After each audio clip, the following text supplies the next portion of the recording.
But gentlemen, we begin with what is one of the biggest news stories in all of college football. And I don't want to digest every news story through a totally selfish lens, but man, I was sweating an emergency podcast on Friday. Like I was sitting around and, I was like, all right, are we going to have to put up the horn? Is Les Miles going to be fired today? And that to me seems like a possibility. Now we've had a few developments to the story, and right now Les Miles is on administrative leave as Kansas investigates allegations that date all the way back to the early 2010s from LSU. And so we've got a lot of reporting right now where it seems like it almost seems like it's a document drip, right? It just seems like it is one of those, all the emails have been put together and evidence has been provided in this reporting that Les Miles had, Miles, according to USA Today, Miles was accused of texting female students, taking them to his condo alone, making them feel uncomfortable, and on at least one occasion, kissing a student and suggesting they go to a hotel after telling her he could help her career. Again, that from USA Today. Yikes. So we still may end with an emergency podcast at some point where we have to talk about Kansas moving on from Les Miles and a Power 5 job opening. But I guess, reaction to the news, your thought as we record here on Monday afternoon on where we're at. As usual, I think that we don't have any winners. Like, it's only losers and losers, dating all the way back to everybody who was involved with this, and just sort of the way that Kansas is in protect itself mode, trying to make sure that they come out of here with as little liability as possible. I'm going to open floor. Who wants it? Well, I don't think there's a May about whether or not we're going to have an emergency pod, because I think that it's probably 100% certainty at this point that we're going to have a Kansas coaching candidate kind of podcast coming up here soon, and that we've got one coaching search left before the season begins. Because just based on everything that you've read so far that's come out, I don't see any way in which Kansas enters the 2021 season with Les Miles still as their head coach. I don't think that it's like you said that everybody's a loser in this situation. I think that you'd only be making matters roughly 1 billion times worse if you don't move on from Les Miles at this point. I would agree with that. I think we got a new head coach for Kansas. I don't know if they do interim. I don't know what they, but I don't know if we should be I'm not going to judge whether we should or not. I don't know. Danny, where are you at with the Les Miles story? I don't think he's there. I think he'll be, I think you'll see a new coach. Probably there are a couple things to me that stuck out. The 2013 email from Joe Oliva recommending, after they reviewed all the evidence, that they should fire him at the time. It's a horrible look. There's a bunch of Les Miles looks really bad. LSU looks really bad. Especially considering the other Title IX investigation that's going on, looking into their handling of players. LSU looks like a complete mess. I don't know with the NCAA, with its issues, with COVID and not meeting, if they'll do anything. And if they do, it'll take 2 years or whatever. It just takes forever. There's a part of me that wonders, and I like Jeff Long, but I wonder if he is responsible for some of this too. Like, was there enough due diligence done before he was hired, or it was just his old buddy from Michigan in the 90s that he said, yep, let's bring in Les, and, kind of let this fall by the wayside? Because at some point, if you're a fan of Kansas, aren't you asking that question? Like, how you're reading this report from 2013. You're like, why didn't we know about this? How did we make this hire? So I wonder if Les Miles isn't the only one that's having to, possibly be looking for work after this is all said and done. Yeah. And like you mentioned Jeff Long too, because like there's a situation of him hiring Les Miles at Kansas. And I'm not comparing the two situations directly, but I feel like Jeff Long, he's the same AD who hired Bobby Petrino. And we saw how that ended up at Arkansas and what caused that tenure to end.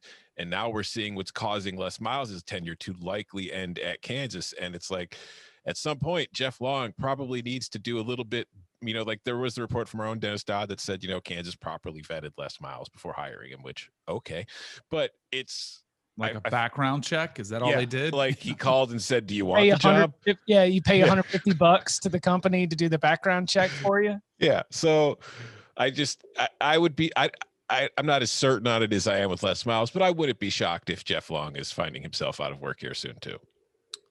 Yeah, I thought the Les Miles hire was kind of silly to begin with. If you can't win with LSU's players, I don't think you're the right guy to turn around Kansas. Really nice job today by Trey Scott on the College Ball Daily, our sister podcast over there on 24/7. He talked to the Kansas insiders. Look, KU's a school that tried to make up fake allegations against David Beatty to avoid paying him $3 million for his buyout, right? So I don't think this Les Miles thing is going to be wrapped up quickly. I think Kansas is going to try to get all of its ducks in a row so it can avoid paying the $8 million buyout for Les Miles and a $3.5 million buyout for Jeff Long. Like, it seems like that's what the school's practice usually is. I mean, I don't know exactly what went on at LSU, but if Kansas does find that there's enough to fire Les Miles, then I think it'll take its time and make sure that it does it in a way that it can get out of the deal. Yeah, I'd completely forgotten about the Beatty thing. And that's a situation. And didn't they end up paying the lawyers more than they would have had to pay Beatty to begin with? Can't say for sure, but I mean, it wouldn't billable hours always end up coming out. Yeah, I say there's no winners. And the cynical side of me says, don't forget about billable hours. Billable hours always getting a little bit of a boost in situations like these. Just from an efficiency standpoint, I feel like Kansas is burning way too much money on a football program that gives them absolutely nothing in return. Well, all right, before we get to, I want to at least touch on the LSU side of this one more time, but what about Kansas? So we've got a football program that is now going to be in upheaval. We've got an athletic department that looks like it might as well. And, if nothing else, that this is really causing some serious disruption around things in Lawrence. Like, Kansas football already fights an uphill battle. It already has a very, very different calculus for what the expectations are going to be at that school. And now, I mean, what could you sell to a head coach? What could you sell to somebody who you're trying to get to come in and replace Les Miles in the wake of this? Is that a job that you think is worth taking a chance on if you are an up and coming coach? Well, you can sell is how much we're going to pay you. Yeah. You get a coach who wants a head job bad enough, and he'll take it, and he'll kind of take his lumps and say, all right, well, then pay me for 7 years. Almost like Matt Rule, the deal he got at Baylor. The thing was, Baylor was one of the best programs in the country at the time. Remember? And then, he got him right back to rolling. This is a program that's been down in the dumps for a decade plus. It's not, that's going to have to be what it's about. And that's why, Chip, when you said at the beginning, I think it was you that said we might have an interim coach situation, like that might be the best option just to stabilize things. See if maybe you get lucky and you get 2 or 3 wins out of an interim coach, and then you can kind of just ride with him and see if you can at least get through this storm and see what happens down the road. I can't think of a good quality candidate taking this job as saying, yep, this is a great career move. I don't know if that's out there. I talked to somebody who was supposed to be putting together a hot board and have it ready for when or if Miles is fired. And the word they gave me was depressing. Yeah. And I don't think Kansas has money to pay for head coach either. Like they're not swimming in it, even though they're a P5 school.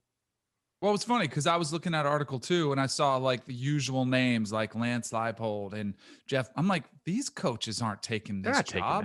Taking that. Like that's why I'm like, they'd be foolish too. You know what? Lance Leipold might take the Kansas job because Lance Leipold, he took the Whitewater job, and he said part of the reason he took the Buffalo job was because it was, a relatively new program. There was really nothing in place, and he was able to take something that didn't exist and build the program.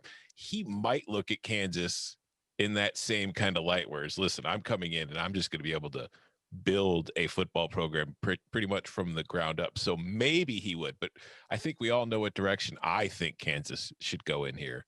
And it should be run the option. Yeah, run the option.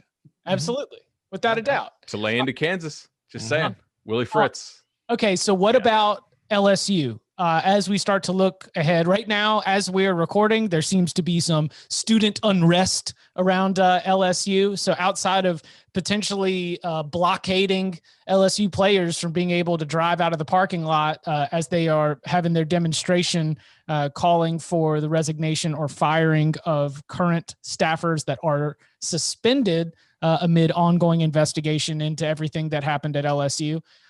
What we might A, be cleaning up from the past, B, do you think that any of this is going to extend to the present in any major significant way? If you are Ed Ogeron, and we're going to be getting into the SEC, I believe, is the next conference for our spring gleaning. Like, as you're trying to go through spring ball and you're thinking about the quarterback battle and Miles Brennan hopefully being healthy, like, are you worried at this investigation that it ends up continuing to impact the program in a negative way?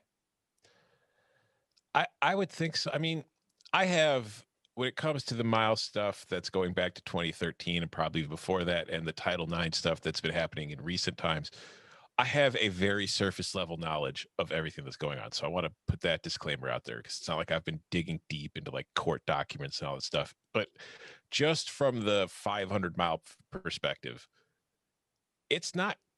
there's a lot of bad things going on in that LSU athletic department, just from a cultural perspective, in which it feels like they had some signs years ago that things were going poorly. And then, I guess if you go, Danny, you mentioned that email from former AD Joe Oliva about what he felt they should do at the time.